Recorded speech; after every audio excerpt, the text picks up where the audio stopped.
Okay, so we're going to carry on and dive into subtractive EQ.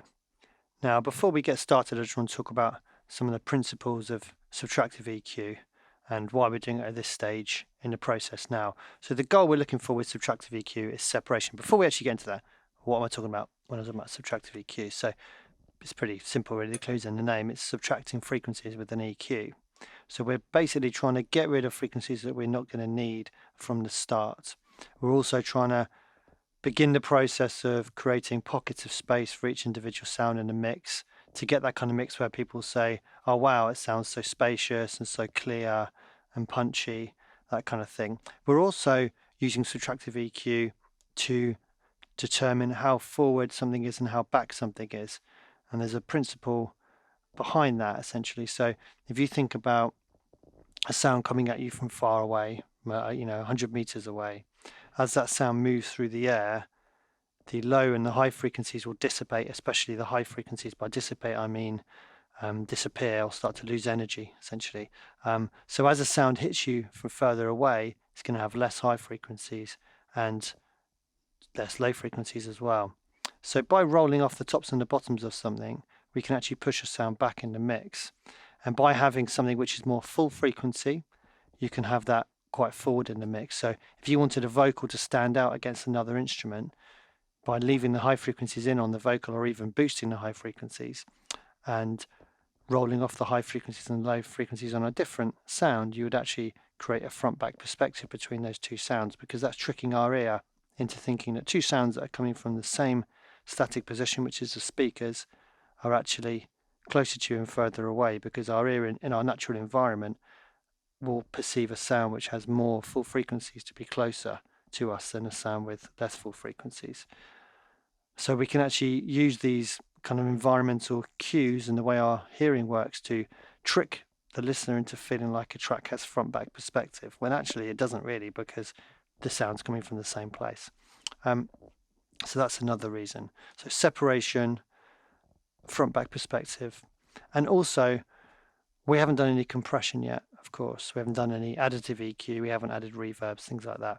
Now, if we were not to take out frequencies that weren't supposed to be there, we're going to compress those frequencies. So if we had 10 dB of compression, which would be a lot, but let's imagine we did, and we had 10 dB of makeup gain, then we're going to be turning down the peaks of the signal by 10 decibels, depending where the threshold is set. And then we're going to be turning everything up by 10 decibels. So the dynamic range is going to be reduced and quieter sounds are going to be comparatively louder. Now, if those quieter sounds include rumble from someone tapping as they're recording their vocal on the floor, or a tube flight going past underneath, or a plane flying over, or whatever it might be, a car in the distance, depending on where, what your studio is like, then we're going to be boosting all those unnecessary frequencies by 10 decibels. And it's going to be introducing a lot of junk into the track, and it takes away available headroom at the end, because all those frequencies are taking up available energy for sounds that you do actually want in the mix.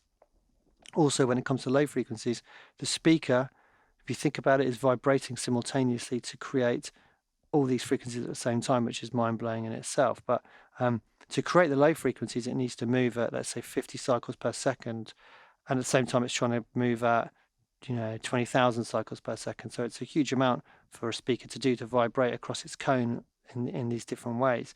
So if the speaker's trying to vibrate at, say, 20 hertz, which we can't even hear, it sucks energy out of the higher frequency, so it creates a kind of ripple effect upwards, taking efficiency and kind of punch out of the mix. So that's why we're doing our subtractive EQ at this point now.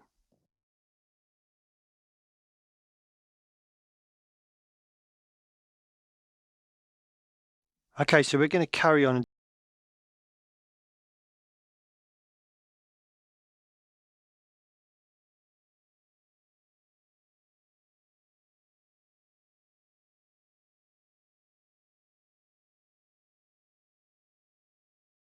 Okay, let's dive into subtractive EQ. But before we do that, I just want to have a little listen back to my volume balance to see where I'm at.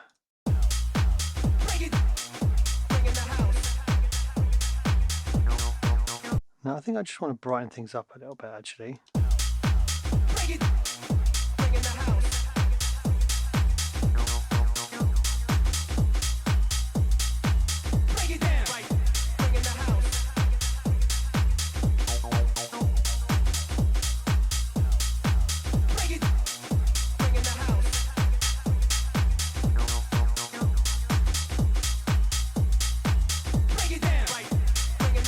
Okay, we'll go with that. So the way I like to do this subtractive EQ is actually do it all on one lane in Logic if you use Logic. I'm not sure if it works the same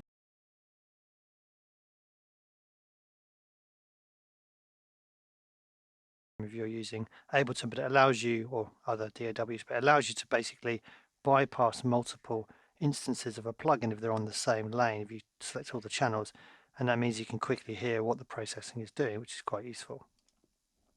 Okay, so I'm going to use Pro Q3, which is kind of my go-to, well, it's not kind of, it is my go-to EQ. I think a lot of people have it, so we'll use that. So we'll start with the kick drum. Okay, so the thought process with the kick drum, and in fact this applies to a lot of drum sounds, is that usually we have a fundamental frequency, which is kind of usually in this kind of 50 hertz kind of area, especially for a house track. And then we have usually a subharmonic, which is an octave lower, then a second harmonic, which is an octave higher, double the frequency.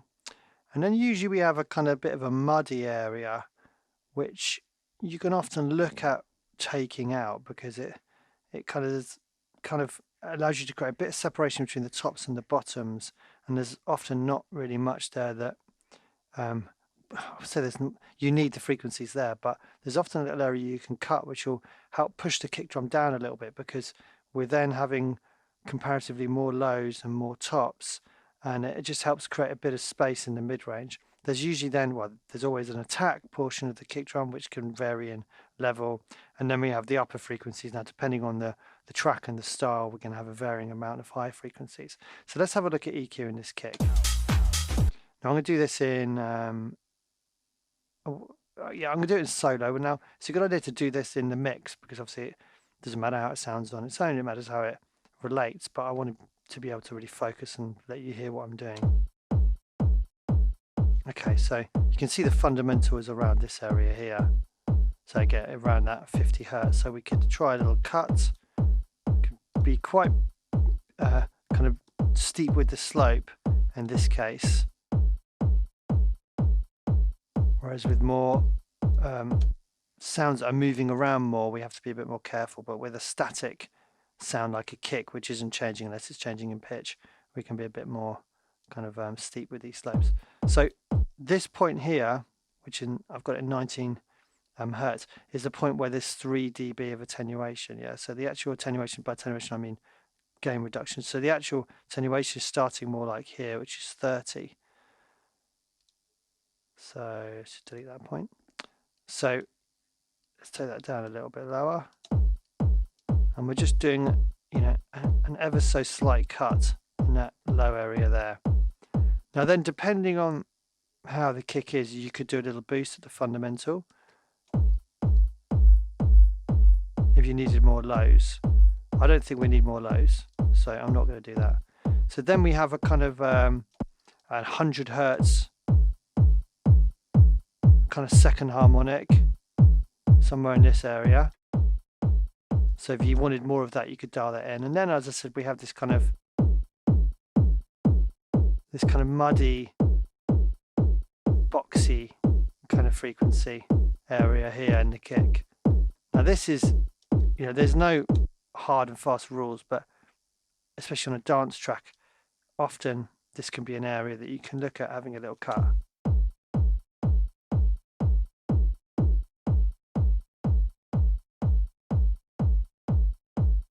And then we have the attack portion of the kick. And this can often be lower than you think it might be. So a lot of people will boost in these kind of areas up here, but often a kick can have an attack around 1K or 800 hertz.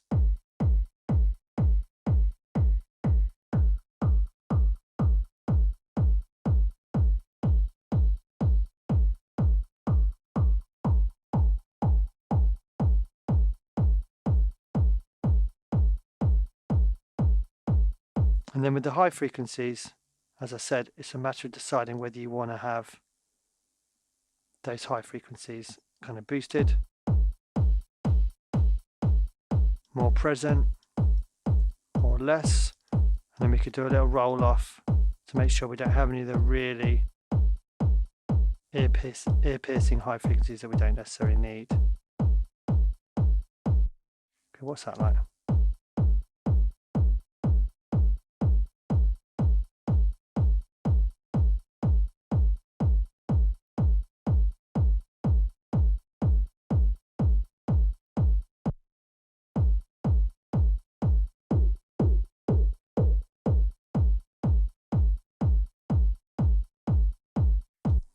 just adjust that to be more 500.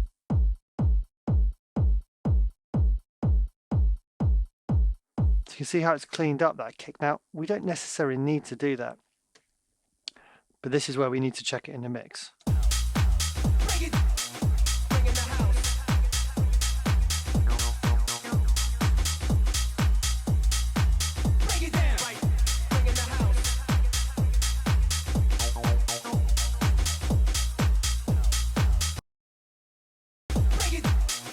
So really, in this track, we need that 500 Hertz punch.